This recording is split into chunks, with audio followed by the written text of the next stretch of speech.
What up? It's your boy T-Bone. The reaction today is movie and music Monday. We're in the music side, music Monday, as we are keeping going as the back to back with the DJ Max. You know, do one with the producer and DJ design. Now I'm gonna do with the vocalist, or going for it new to classic. This is the classic, well, vocal and classic. This is Livin.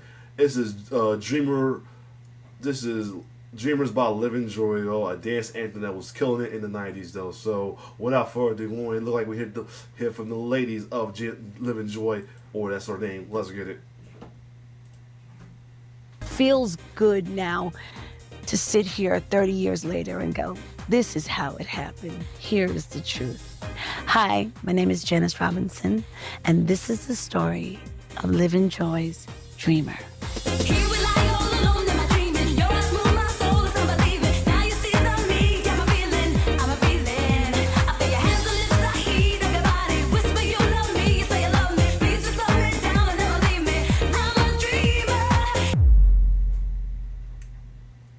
Well, it all started in church, and I was 5 years old. My dad was the... A lot of these EDM vocalists, lady vocalists as well, too. It's good news is me, stop.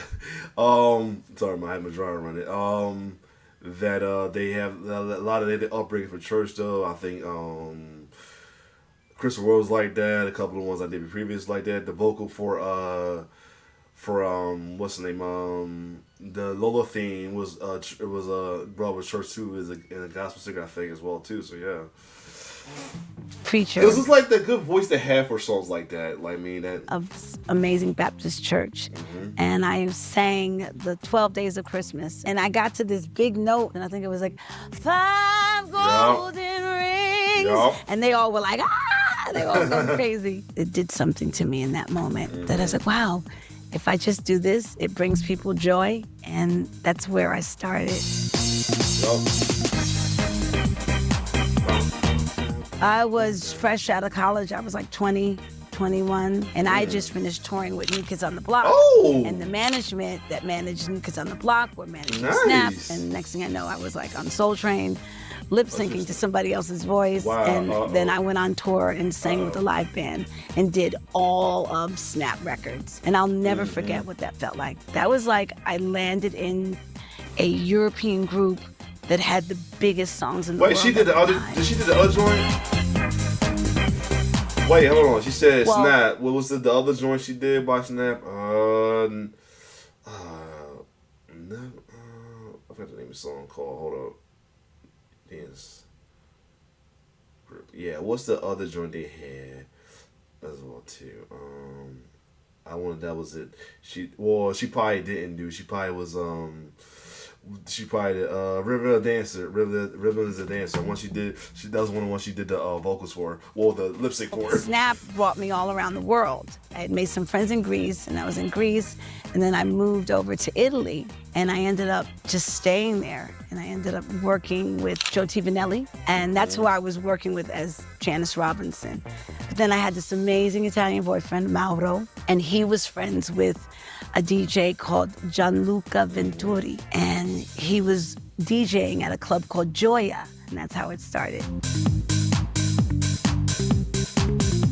He sat in the car with me, and he started playing me all these records that were happening in 1993. And I never forget, he played Show Me Love by Robin S. Of course. And he kept saying, we want something like this. We want to do something like so this. I want to see what song she kind of did with Snap. She did, all she did was replace for Penny for a minute. So she did the vocals for Penny as well, too, who did the voice, like this song, like, remember the answer is probably, I got the power. Cassette with the music, like the piano of Dreamer.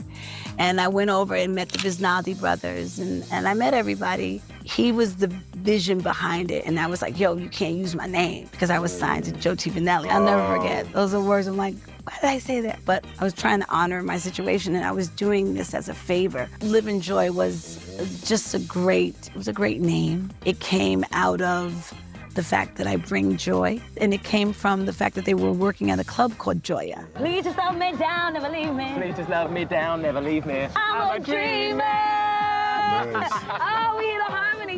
They gave me the track, and my roommate Gigi was visiting Italy. We got on a train in Milan back to Mestre, and she says, Janice, you gotta write that song. She said, what you gonna write about? I was like, girl, I don't know. I'm gonna write about love. And she was like, what? I said, nope, I'm gonna write about life. And then I had this little yellow Sony Walkman, and I put the cassette in, press play. I just started writing love, life, and laughter.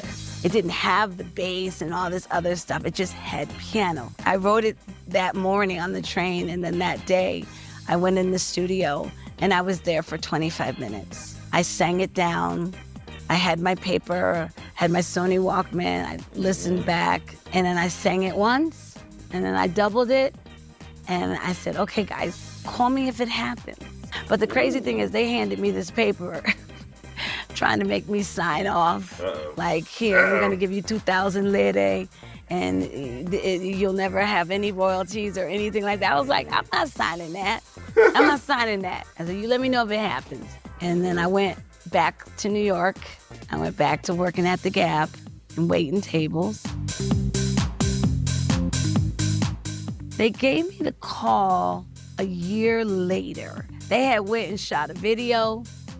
They had went and signed the record. They had went and bought the record to MCA. They thought they was gonna do a little black box number on me. Then I get a phone call from Steve Wolf, who was the A&R at MCA, and he was like, are you Janice Robinson? And I'm like, yes. He's like, did you write a song called Dreamer? I was almost about to give that record to another singer from England, and he was like, well, we have your song here, and we want to do a record deal with you. And that was for the first release. So then I have to shoot a video. I had to get a lawyer, thank God for the lawyer I had. I got everything that was supposed to come to me. It was all negotiated. Yeah. Not one thing. If you're no black box, that's another one along with CMC Music Fashion and somebody else, you know. Shout out to the legend herself, Martha Wash, man. That's all I'm gonna say.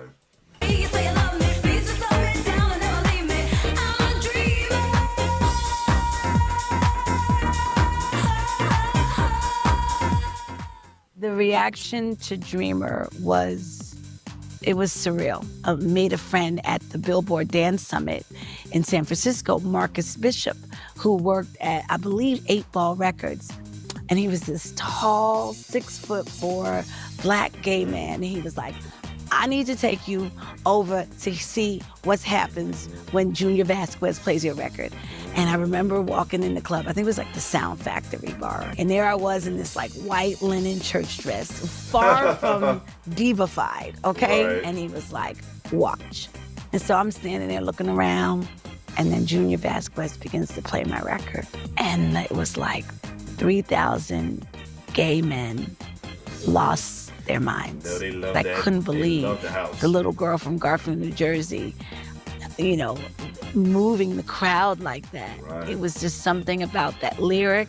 It was something about the music. It sucks. It still sucks kind of hearing about why, like, that's kind of the reason why hip hop stuck away from that collaboration with the house music, though, because of that.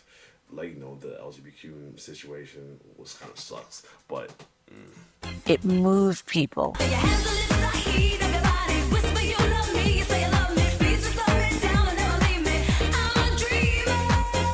And because it came out in '94, and then it re-released. And so I did Top of the Pops when it re-released. I will never forget. Montel Jordan had the #1 record in the US, so he was there. And this little singer named Celine Dion, she was number 11. wow. Well, I was #1. And I just remember the TV audience, and I was in this really tight Vivienne Westwood corset dress. And, you know, when you grow up a preacher's daughter, you don't really flaunt your body. I was struggling a little bit with, you know, every time the press wrote sexy singer Janice Robinson, I was like, wait a minute, I'm Reverend Robinson. I was like always looking, oh my God, the church people. How's it feel to be #1? Oh my God, It feels really good. I bet it does. It hasn't hit me yet. I think it'll hit me when I go back to America. I'll realize, like, oh my goodness, I was #1 in England. I think when it came time to negotiate It gotta be a surreal feeling like that. a second song, I was looking at the contract details, and I didn't want to be trapped in that. the contract had a very slave overtone, like we own you kind of thing. And I was like, no. And so I walked away. They found another young lady. Her name was Tamika Starr. They went on, like life went on. They put the original Dreamer on the album. Sometimes you just gotta walk away before you get compromised and stuff like that. You know, it happens. I mean, sometimes it's a sacrifice, but it's a better sacrifice than the sacrifice these missions. Well, too. Not condone the saying that it happens, but just in case. As a ghost track, they had Tamika re-sing it. Like they did everything to just wash me out of it. Maybe 11 years after Dreamer came out, like 2011, I saw this girl singing over my voice. And I was like, what the beep, beep, the beep, beep, beep, beep, beep. That's what comes with the 90s.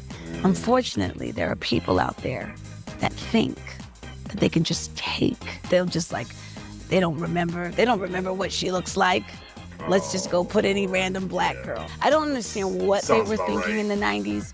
I don't know how they were thinking in the 90s, but it was just tragic the way black voices got exploited. It was wrong. Then on that fateful day, 2018, I stepped on that X Factor stage because I wanted England to know my name. What brings you to the UK? Okay. It started with a song I wrote. Oh, she another one. Yep, another one. Cause the girl from what's the joint? I just did it too. I'll make you bet. Oh man, I'm gonna get you, baby. That song. I just did that one. She another one. Wow. I guess you just you have to do to get your name back though. That's crazy that you have to do that though. But yeah, cause what's the joint? The singer from what's the group name? She literally had to do the same damn thing. That's crazy. I literally just did that too. Where is it at? Yeah, Bizarre Inc. The singer from Bizarre Inc. did the same thing as well too. Literally did the same thing. Had to go on X Factor. No, she did the voice. Nah, she did the voices. But still, gotta go on a show, a competition like X Factor to show to get yourself recognized. That's ridiculous. That because you know I told you Denise from 5 Star did it too. Like it's crazy that you gotta go on these shows to get yourself re-recognized again as well too. Because you know people in the 80s they try to you know erase your name from the books because you know some BS. It's a song called Dreamer.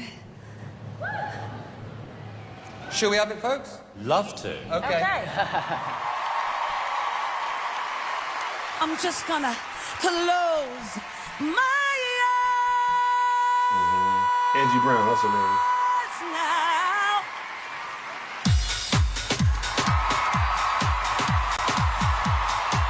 I'm a dreamer.